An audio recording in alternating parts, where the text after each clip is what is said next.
Most people believe the person who walks away holds all the power. They assume that the one who stops replying, becomes emotionally distant, or disappears from the relationship is the one who wins.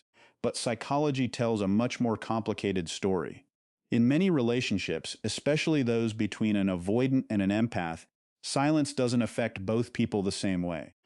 What looks like strength on the surface can actually be the beginning of an internal collapse. The person who pushed their partner away may appear calm, productive, and completely unaffected. They might even convince themselves they made the right decision. Yet beneath that carefully controlled exterior, something very different begins to unfold. Their brain loses a source of emotional regulation they never admitted they depended on. The absence they created starts speaking louder than the conversations they avoided. Have you ever noticed that some people only begin processing a relationship after it's already over? While one person cries, reflects, and slowly heals, the other seems perfectly fine for weeks or even months. Then, almost without warning, everything changes. The confidence fades. The distractions stop working. Memories become impossible to ignore. They suddenly replay conversations they once dismissed. They wonder why the silence feels so heavy. This delayed emotional response isn't random. It's connected to the way certain attachment patterns protect people from uncomfortable emotions until those emotions become impossible to suppress. Here's what most people completely miss. An empath's silence is different from ordinary silence. At first, an empath often explains, reassures, apologizes, and keeps reaching out because they genuinely want understanding, not control. They believe communication can repair emotional distance. But when that effort repeatedly meets coldness, avoidance, or emotional walls, something shifts. The silence that follows isn't a game. It isn't punishment. It's often acceptance. And acceptance changes the psychological landscape more than any argument ever could. That is the moment the avoidant loses something they didn't realize they were using. The constant reassurance disappears. The emotional safety net vanishes. The predictable messages stop arriving. Suddenly, there is no one trying to reopen the connection. No one asking for another conversation. No one chasing. The relationship no longer exists as something they can return to whenever they feel comfortable. Instead, it becomes uncertainty. Human psychology struggles with uncertainty far more than certainty, even when certainty involves loss. By the end of this video, you'll understand why avoidants often experience emotional collapse long after pushing an empath into silence, why their reactions are delayed rather than immediate, and what this reveals about human behavior, attachment, communication, and emotional intelligence. More importantly, you'll learn why understanding these patterns is far more valuable than trying to predict whether someone will come back. Because once you understand the psychology beneath the behavior, you stop chasing explanations and start recognizing patterns that change how you approach every relationship. The first thing we need to understand is that avoidant behavior is rarely about a lack of feelings. More often, it's about a different relationship with feelings altogether. People with strong avoidant tendencies frequently learn, consciously or unconsciously, that emotional dependence creates vulnerability. Somewhere in their past, closeness became associated with discomfort, disappointment, criticism, or a loss of independence. Over time, they developed an internal strategy that rewards emotional distance. Instead of confronting painful emotions directly, they reduce contact with whatever triggers those emotions. From the outside, this can look like confidence or emotional strength. Internally, it's often a sophisticated survival mechanism. Now compare that with an empath. An empath usually experiences emotional tension in the opposite direction. Rather than creating distance, they move toward understanding. When conflict appears, they instinctively ask questions, offer reassurance, search for solutions, and attempt to restore harmony. They don't necessarily enjoy conflict, but they believe emotional discomfort can be reduced through communication. This creates an invisible psychological tug of war. One person manages stress by increasing connection. The other manages stress by decreasing it. Neither person wakes up intending to hurt the other, but their coping strategies begin colliding almost immediately. But here's where it gets interesting. The avoidant often mistakes the empath's persistence for pressure rather than care. Every message feels like another emotional demand. Every attempt at clarification feels like another invitation into vulnerability. Meanwhile, the empath interprets the avoidant's withdrawal as evidence that they haven't explained themselves well enough. Instead of recognizing two opposing regulation systems at work, both partners become convinced the other simply doesn't understand them. The conflict becomes less about the original disagreement and more about the emotional strategies each person relies on to feel safe. Imagine a couple named Daniel and Maya. After a disagreement, Maya reaches out because unresolved tension keeps replaying in her mind. She sends thoughtful messages, asking if they can talk and understand each other's perspective. Daniel reads them, feels his stress increase, and decides he'll respond once he feels calmer. Days pass. Maya interprets the silence as rejection and sends another message, hoping to reconnect.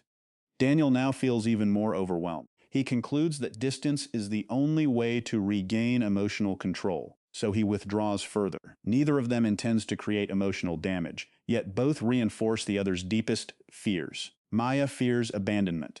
Daniel fears emotional engulfment. This cycle can continue for weeks or months until something unexpected happens. Maya stops sending messages. She stops asking questions. She stops trying to repair the relationship. For Daniel, this initially feels like relief. The emotional pressure disappears. His nervous system finally quiets down. He tells himself that everything has settled and that moving on should now be easier. Almost nobody realizes that this sense of relief is often temporary.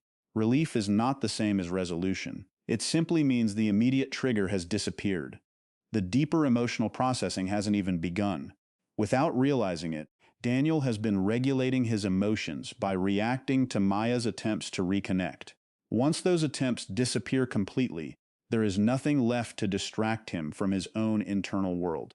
The silence he wanted slowly transforms into something he never expected. Instead of peace, it becomes a mirror, and that mirror forces questions he spent weeks avoiding. Why hasn't she reached out? Why does the house feel different? Why do random memories suddenly appear while driving, working, or lying awake at night? Why does the relationship feel more emotionally significant now than it did during the conflict itself? These questions don't emerge because the empath manipulated him into missing them. They emerge because the nervous system finally has room to process emotions that constant avoidance kept postponing.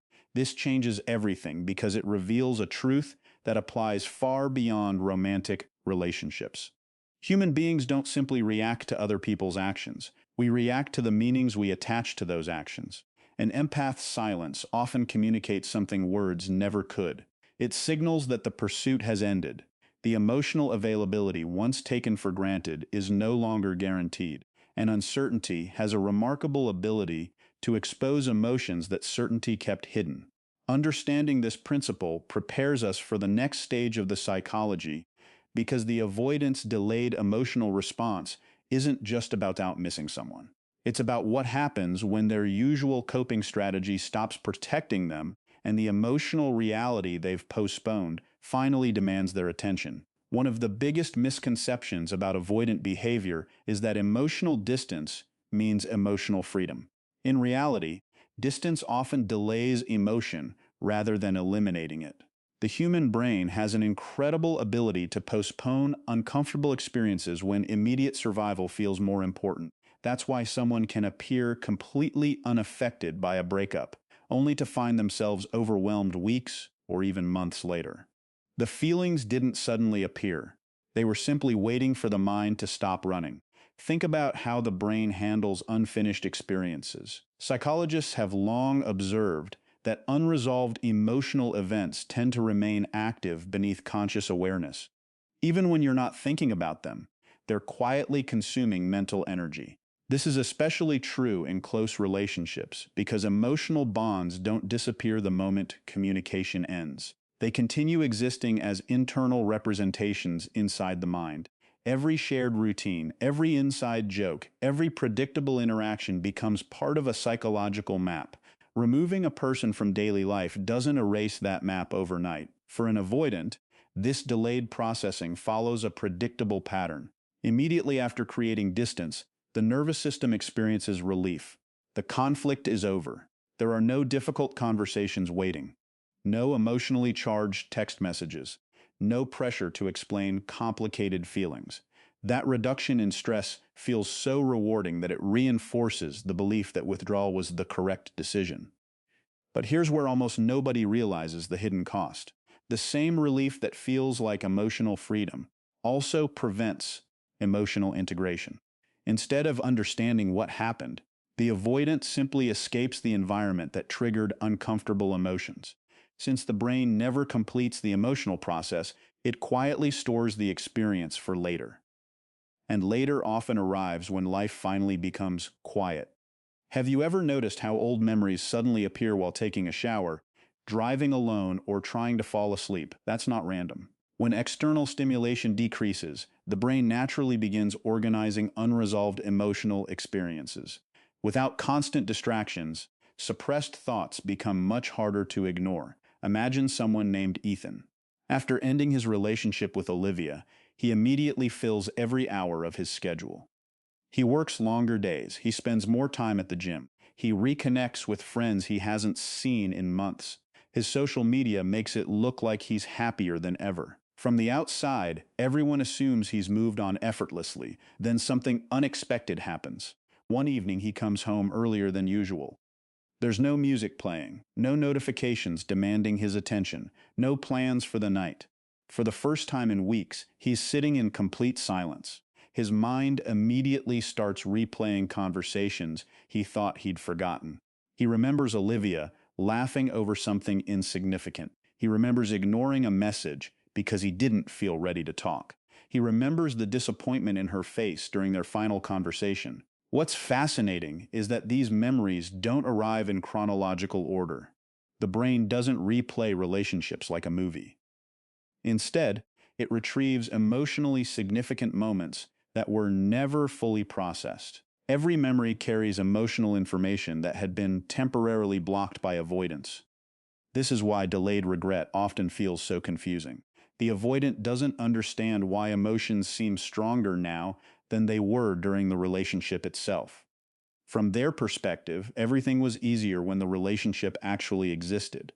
Now that it's over, ordinary places begin triggering extraordinary memories. A restaurant isn't just a restaurant anymore. It's where they laughed together for hours. A song isn't just background music. It's connected to a specific drive, a particular conversation, or an ordinary moment that suddenly feels priceless. Behavioral psychology offers another explanation. Human beings assign greater value to things that become unavailable. This doesn't mean every avoidant suddenly falls back in love after losing someone. It means the mind naturally reevaluates what can no longer be accessed. Scarcity changes perception. When emotional availability disappears, the brain begins asking questions it never considered while that availability still existed. But here's the critical difference between healthy reflection and emotional collapse. Healthy reflection produces understanding. Emotional collapse produces confusion. An avoidant often experiences confusion because their emotional awareness develops after the relationship has already changed. They're trying to understand feelings that belong to a version of the relationship they no longer have access to. This creates an internal contradiction. The more they understand what the empath meant to them, the more they realize they no longer know whether that connection still exists. Body language frequently reveals this internal conflict before words ever do. Someone who once maintained strong eye contact may suddenly avoid looking at old photographs because they trigger unexpected emotions. Someone who appeared calm during the breakup may begin showing subtle signs of emotional overload. Long pauses before answering questions, restless movements, difficulty concentrating, or unusually quiet behavior around mutual friends. These aren't guaranteed signs that someone wants reconciliation. They're often signs that their internal emotional processing has finally begun. Here's what most people misunderstand at this stage. They believe the solution is to break the silence. The empath starts thinking, maybe if I send one more message, they'll finally understand. Ironically, that often interrupts the very psychological process that's beginning inside the avoidant. Remember, the avoidant's greatest teacher isn't usually another conversation. It's uninterrupted reflection, when the empath remains silent, not out of revenge, but because they've genuinely accepted reality. The avoidant loses the familiar emotional pattern they unconsciously relied upon. There is no reassurance waiting, no predictable attempt to reconnect. The relationship has moved beyond the stage where avoidance automatically restores comfort, and that's when a much deeper psychological force enters the picture. The avoidant is no longer reacting to the empath's behavior. They're confronting their own. That shift changes the entire emotional equation. Because once people begin examining themselves instead of defending themselves, hidden blind spots become impossible to ignore. And those blind spots explain why many avoidants don't begin changing until silence removes every opportunity to keep running from their own emotional patterns. This is the point where the conversation moves beyond attachment styles and into something even more powerful: identity. Most people think avoidants struggle because they fear intimacy. While that can certainly be part of the picture, the deeper issue is often that intimacy threatens the story they tell themselves about who they are. Every person carries an internal identity that helps them make sense of the world. For many avoidants, that identity is built around being independent, self-sufficient, rational, and emotionally in control. They don't just value these qualities, they depend on them. So when a relationship begins exposing emotions they can't easily organize or explain, it doesn't simply create discomfort, it challenges their sense of self. Here's where it gets interesting. Human beings will protect their identity long before they protect the truth. That's not because they're dishonest. It's because the brain is designed to preserve psychological stability. If admitting "I was scared" threatens the image of being emotionally untouchable, the mind often creates a more comfortable explanation instead. "We just weren't compatible. I needed space. The relationship was becoming too much." Sometimes those statements contain pieces of the truth, but they may also serve another purpose: protecting a fragile internal narrative from uncomfortable self-awareness. Have you ever noticed how easy it is to explain someone else's behavior, yet how difficult it can be to accurately explain your own? It's one of psychology's greatest blind spots. We observe others from the outside, but we experience ourselves from the inside. That difference changes everything. An avoidant often believes they're making calm, logical decisions because that's how those decisions feel in the moment. They don't immediately recognize how much fear, uncertainty, or emotional overload is quietly influencing their choices. Imagine a man named Ryan who has always prided himself on never needing anyone. Throughout his life, independence has become a badge of honor. Friends describe him as calm under pressure. Coworkers admire his composure. He rarely asks for help, rarely discusses his feelings, and believes emotional restraint is a sign of maturity. Then he begins dating Sophia, someone who communicates openly, notices emotional shifts quickly, and isn't afraid to ask meaningful questions. At first, Ryan finds this refreshing. She brings warmth into areas of his life he didn't realize had become emotionally empty. But as the relationship grows deeper, something unexpected happens. Sophia starts seeing parts of Ryan that even he doesn't fully understand. She notices when his smile doesn't match his mood. She recognizes the difference between needing space and avoiding vulnerability. She gently asks questions that nobody has ever asked before. Instead of feeling understood, Ryan begins feeling exposed. This distinction matters. Being understood feels safe only when you're comfortable with what someone is discovering. If you're not, understanding can feel like a threat. Ryan doesn't consciously decide to withdraw because Sophia is caring. He withdraws because her emotional awareness forces him to confront parts of himself he's spent years keeping out of sight. Every honest conversation feels less like connection and more like standing in front of a mirror he never wanted to face. Almost nobody realizes that avoidance often increases in direct proportion to emotional accuracy. The closer someone comes to understanding the avoidant's real fears, the stronger the impulse to create distance. From the outside, this makes very little sense. Why would someone leave the very person who understands them best? Because understanding removes hiding places. As long as relationships remain casual, The avoidant can comfortably maintain the identity they've carefully built. They can be charming, attentive, confident, and emotionally available in measured doses. But deep intimacy introduces accountability. Suddenly, another person begins recognizing patterns the avoidant has spent years normalizing. Delayed replies are no longer just being busy. Emotional shutdowns are no longer just needing space.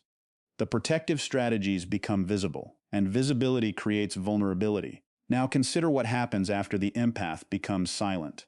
For the first time, the avoidant no longer has someone reflecting these hidden patterns back to them through conversation. Instead, they begin seeing those patterns on their own. A simple memory becomes surprisingly uncomfortable. They remember dismissing an important conversation. They remember changing the subject whenever emotions became too intense.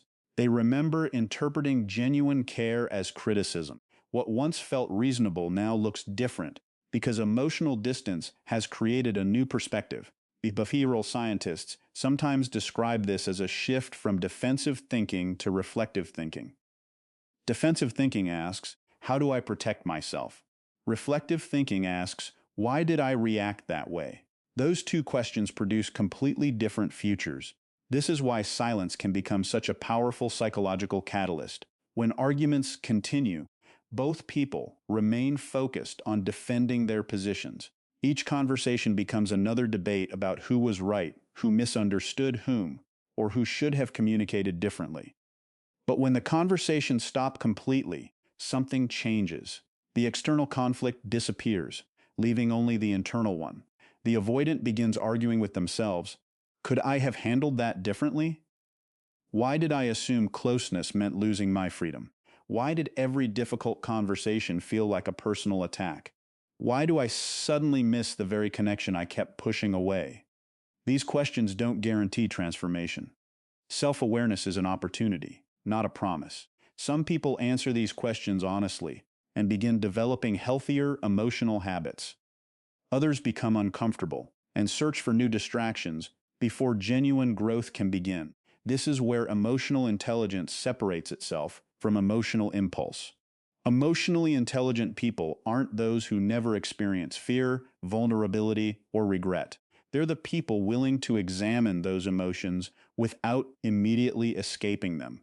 They become curious about their own reactions instead of automatically trusting them. They ask whether their first instinct actually serves their long-term relationships or merely protects their short-term comfort. But here's where the psychology becomes even more fascinating. The empath's silence doesn't only change the avoidant, it changes the empath as well. Without constant emotional chasing, the empath begins redirecting energy inward. They slowly recover pieces of themselves that had become consumed by trying to understand someone else's behavior. Their confidence no longer depends on receiving reassurance.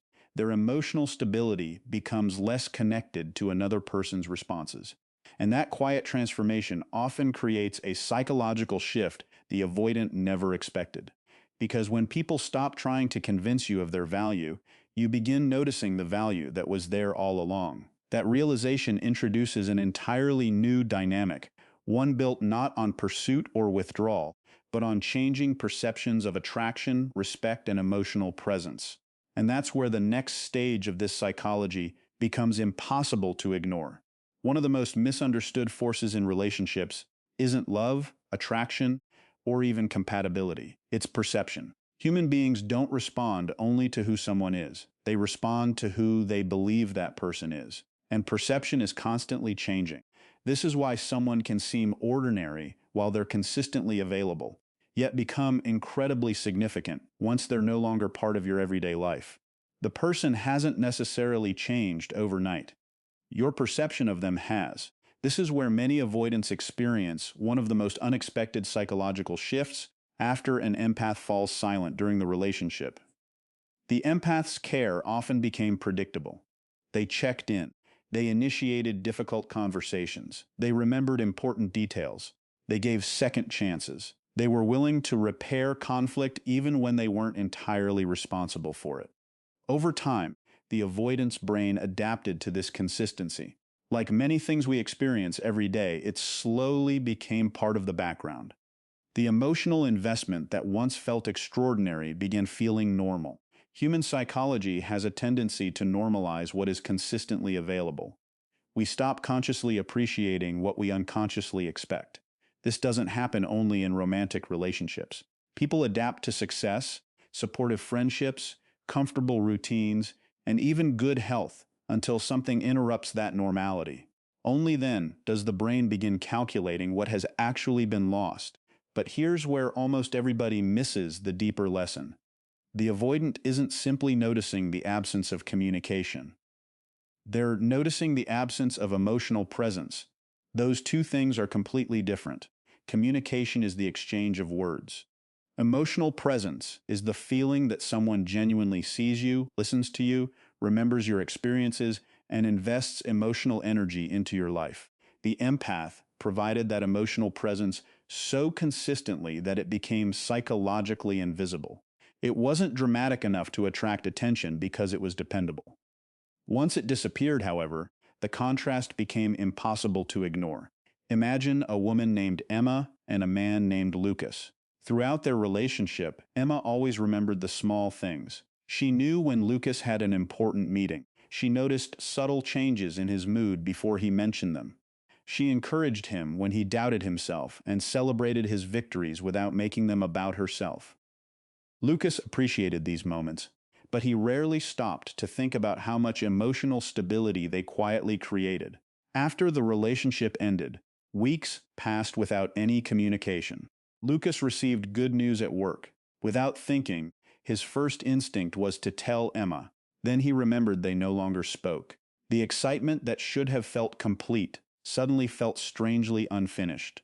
A few days later, something frustrating happened. Again, his mind reached for the person who had always understood him best. Once more, there was only silence. This wasn't just missing a person. It was recognizing the emotional role that person had played in his life. Behavioral psychologists often describe relationships as systems rather than isolated moments. Within every healthy relationship, people gradually become part of each other's emotional regulation. They provide perspective during stress, encouragement during uncertainty, and calm during emotional overload. Remove one part of that system, and the entire system must reorganize itself. The avoidant often discovers this only after the system has already collapsed. Here's what most people completely overlook. Avoidants frequently believe they wanted less emotional dependence. What they actually wanted was less emotional pressure. Those are not the same thing. Healthy dependence exists in every meaningful relationship. Trust itself is a form of dependence. Vulnerability is a form of dependence. Allowing someone to know your fears, dreams, and insecurities requires accepting that another person's presence has emotional importance. The problem begins when dependence feels threatening rather than safe. Instead of learning how to tolerate vulnerability, the avoidant unconsciously mistakes vulnerability for weakness. As a result, they distance themselves from the very experiences that create lasting intimacy. But silence changes perception. Without ongoing interaction, memories become the primary source of information. And memory has a fascinating characteristic. It naturally organizes experiences around emotional significance rather than chronological accuracy. The avoidant starts remembering moments they barely noticed while living them. A reassuring hand placed gently on their shoulder before an important interview, a message saying, "Drive safely," that once seemed ordinary. The way the empath could recognize their mood simply by hearing the first few words of a phone call. A quiet evening that didn't seem memorable until it became impossible to experience again. These memories don't necessarily idealize the relationship. Instead, they reveal emotional value that was overlooked because it was always available. This changes attraction in a subtle but powerful way. Real attraction isn't sustained only by physical appearance or exciting experiences. It's sustained by emotional significance. People feel deeply connected to those who consistently influence how safe, understood, and emotionally accepted they feel. The empath's silence removes that influence completely. Now the avoidant must generate those feelings internally instead of receiving them through the relationship. For many, that's an unfamiliar challenge. Some begin developing genuine emotional maturity. Others attempt to recreate the feeling by entering new relationships too quickly, hoping novelty will replace unresolved attachment. Unfortunately, unresolved patterns have a remarkable habit of following people into new relationships. Different faces, different conversations, the same emotional reactions. That's why some avoidants repeat nearly identical relationship cycles for years without recognizing the common denominator. The psychological blind spot isn't choosing the wrong partners. It's carrying the same protective strategies into every connection. Have you ever noticed someone who says, every relationship ends the same way? Sometimes that's bad luck, but often it's behavioral repetition disguised as coincidence. The most transformative moment arrives when someone stops asking, why do I keep meeting people like this? And starts asking, what emotional pattern do I keep bringing into these relationships? That question marks the beginning of genuine self-awareness, because lasting change rarely begins by analyzing someone else's behavior. It begins by recognizing your own, and once that recognition takes place, the entire purpose of silence becomes clearer. It was never simply about creating distance between two people. It became an opportunity for both individuals to see themselves more honestly than they ever could, while trapped inside the same repeating cycle. That realization leads to the final and perhaps most important lesson of all: why the greatest victory in relationships is never making someone miss you, but becoming someone who no longer needs to chase understanding, validation, or emotional certainty in order to feel whole.